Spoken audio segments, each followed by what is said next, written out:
humano, quién es el hombre, quién es la mujer.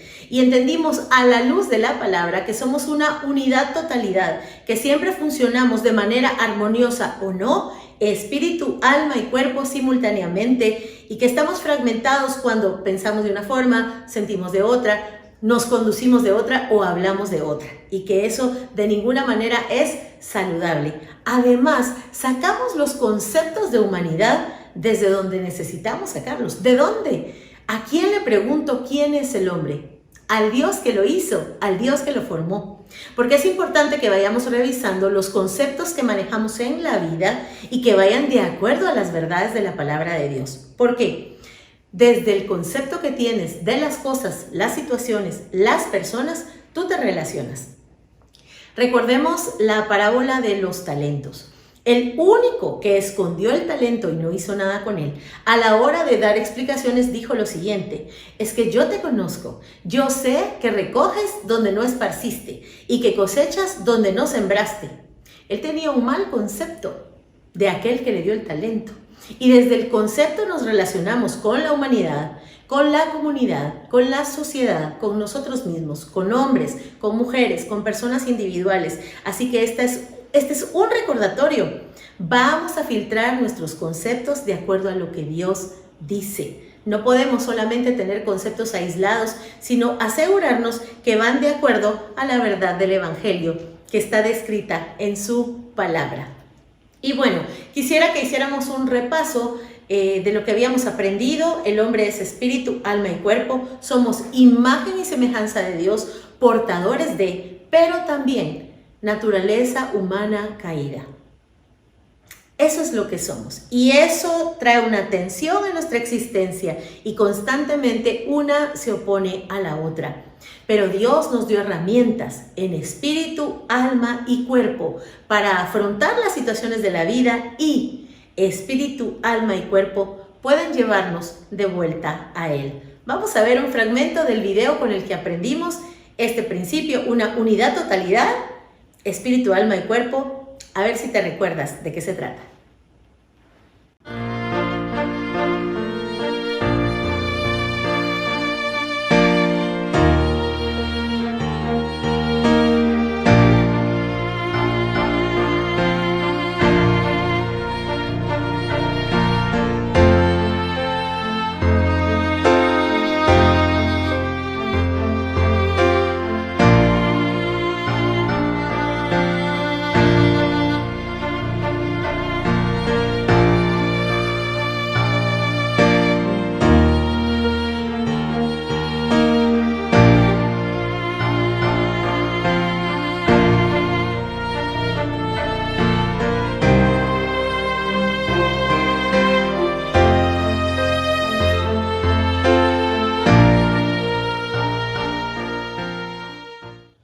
¿Lo recordaron?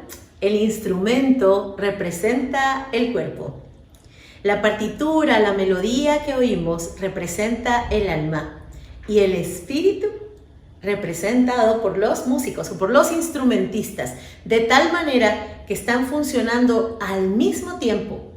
Hay algo que se puede observar, pero lo que menos se observa es lo que el instrumentista lleva dentro, pero que le da sentido a todo lo que hace.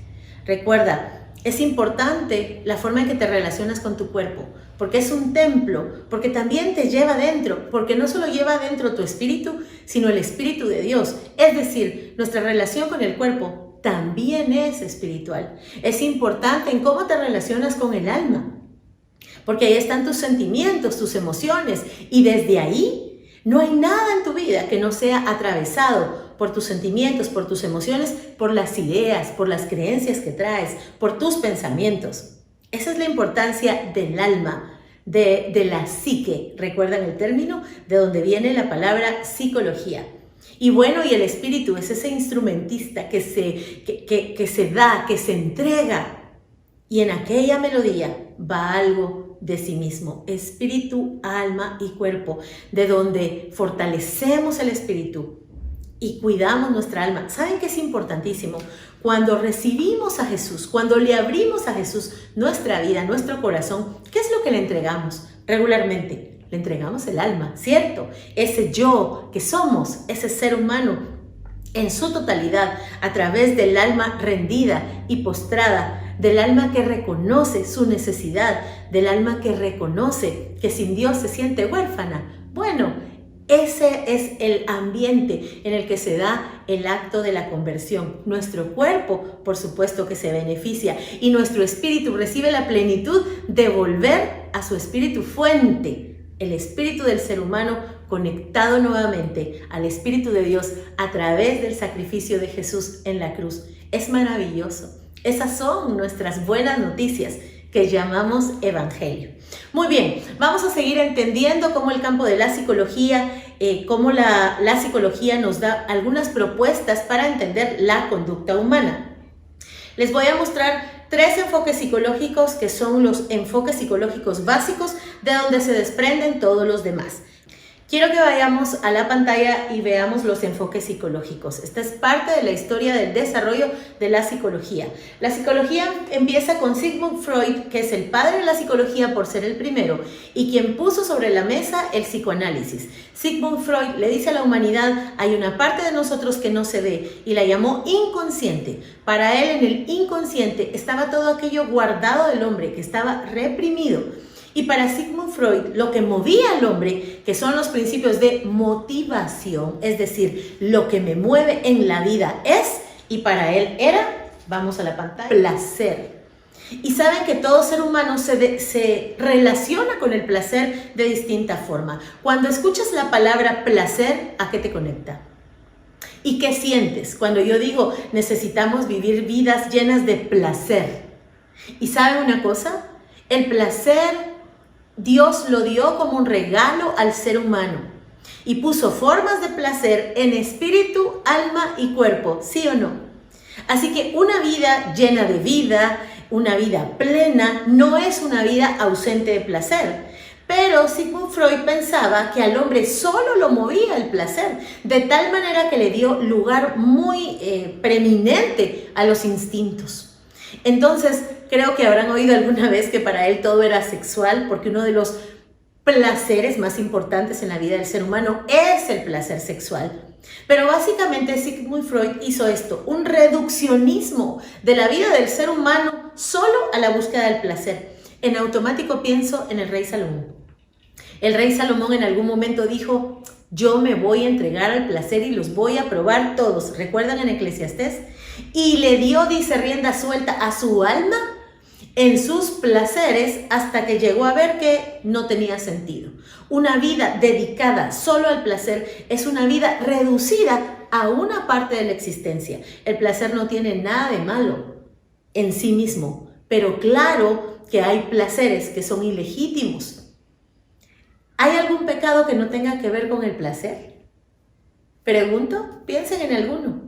Todos tienen alguna parte que le da directamente al placer. Entonces es interesante saber que tú y yo tenemos una relación con el placer. Vamos a ir ahondando.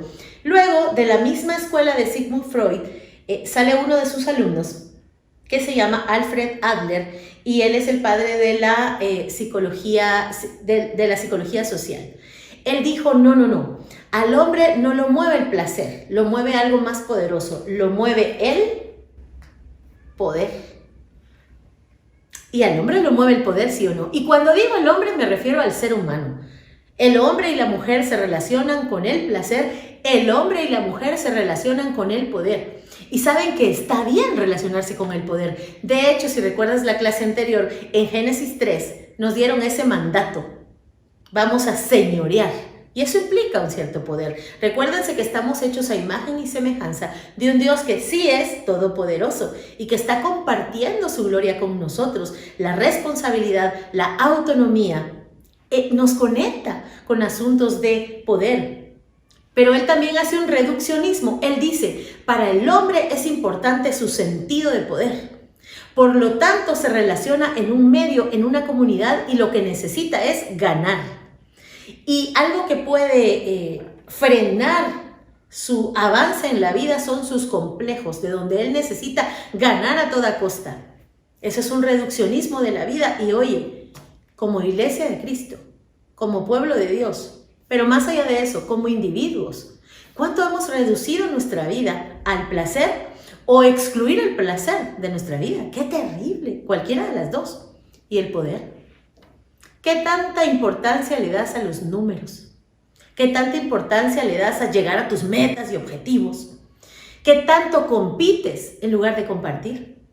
Y esa competencia se da en la mente, de tal manera que si alguien obtiene más likes en una publicación, te está ganando. Adler, motivo de poder. Y sabes una cosa, yo creo que es importante que hoy reflexionemos un poco cómo me relaciono yo con el placer y con el poder, porque no hay pecado, no hay deseo inconveniente que cumplas, que no le pegue a alguna de las dos o a los dos. Ahora, por ejemplo, en mi relación con el dinero, yo puedo distorsionar esa conducta con este objeto que se llama dinero, que es solamente una moneda de intercambio, pero que tiene sentido. ¿Qué es el dinero en tu vida? ¿Cuál es tu concepto acerca de él? Bueno, hay quien despilfarra el dinero por placer. Y hay quien reduce su vida solo al trabajo por poder. Les voy a decir algo del placer y del poder. No tienen fondo. Nunca será suficiente. Y la insatisfacción permanente da como resultado un vacío de vida en donde ni el placer ni el poder están satisfechos, a menos que sea de manera legítima. La Biblia dice que la bendición de Jehová es la que enriquece, pero no añade tristeza con ella. Tenemos que reflexionar un poco si nuestra vida está muy enfocada al placer o si nuestra vida está muy enfocada al poder. Una vida de placer podría ser una vida dedicada a la pereza. Y una vida dedicada al poder podría ser una vida dedicada solamente a producir sin descanso.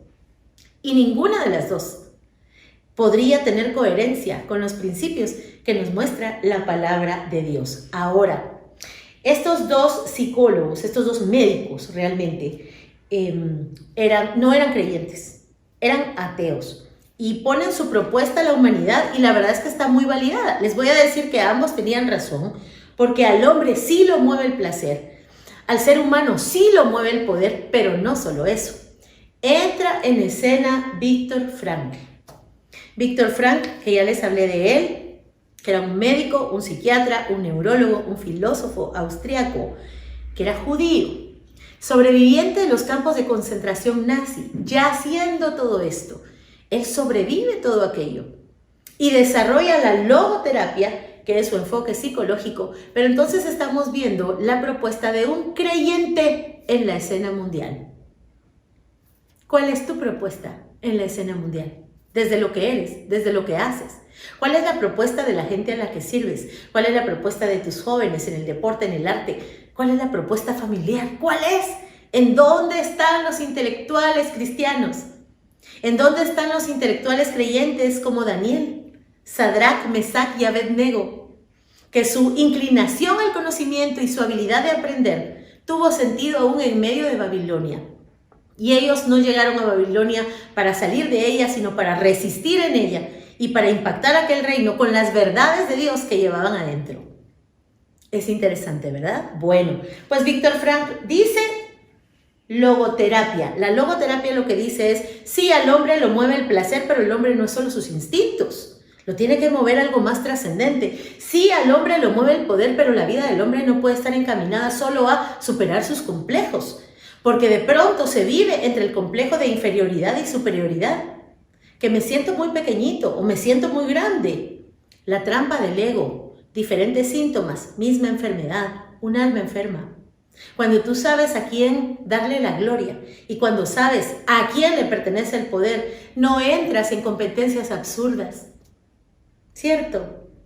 Bueno, pues Viktor Frankl pone la logoterapia y dice, no, al hombre lo que le mueve es el sentido de su vida, es el propósito. Tenemos que ser mucho más allá que superar nuestras debilidades, tenemos que ser mucho más allá que nuestros placeres reprimidos o no. Nuestra vida necesita tener sentido y necesita tener sentido para mí y que el ser humano en su libertad pueda rendirle cuentas a alguien más grande que él. Así que así es como entra la logoterapia en el escenario de las ciencias humanas y llegamos a estos conceptos. El ser humano, la unidad, totalidad, la unicidad. Siempre juntos, siempre conectado, único cada quien.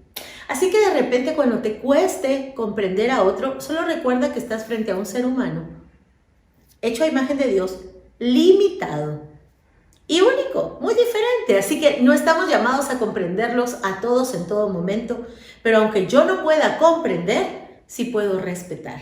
Aunque yo no pueda comprender en la totalidad, sí puedo acompañar. Aunque yo no pueda comprender tu conducta en esta situación o yo nunca hubiera hecho eso, yo sí puedo bendecir. Yo sí puedo consolar. Yo sí puedo estar presente en la vida de otras personas. ¿Sí o no? Ese sería un llamado para cada creyente. Muy bien, reconocemos entonces en el hombre lo biológico, lo psicológico, lo social y lo espiritual. Lo biológico con su cuerpo, lo psicológico, la relación con su mente, sus emociones, sus sentimientos, lo social, su interrelación con las otras personas y la parte espiritual, su relación desde su espíritu con los demás y desde su espíritu con Dios, con el Espíritu de Dios. Es maravilloso entendernos así.